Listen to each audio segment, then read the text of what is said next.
ਬੇਨਜ਼ੀਰ ਪੀਲੀ ਟੈਕਸੀ ਹੈ। ਬੇਨਜ਼ੀਰ ਦੀਆਂ ਤਸਵੀਰਾਂ ਸਟੀਆਂ। ਡਬਲ ਸ਼ਿਫਟ ਚੱਲੀ। ਫੌਜ ਨੇ ਹੱਡੀਆਂ 'ਚ ਗੋਸ਼ਤ ਕੱਢ ਲਿਆ। मैं इन्हों की इट नाले इट वजा दाँगा।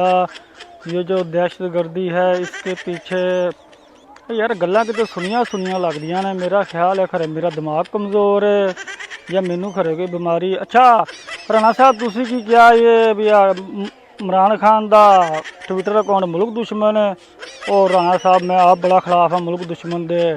मैं तो कहना पहले आप उन्होंने पट्टिए जिन्हें अज तो 10 साल पहले पाकिस्तान की फौज उत्ते गलीज तरीन इल्ज़ाम लाए, मुल्क के उत्ते गलीज तरीन इल्ज़ाम लाए। नाले ये भी कहा बई मुंबई हमले पाकिस्तान ने कराए ने। और तुसी की क्या ट्विटर अकाउंट और सर जी ट्विटर अकाउंट सिंध का एक अजीम साइंसदान है साईं कैम अली शाह वो चला रहे हैं।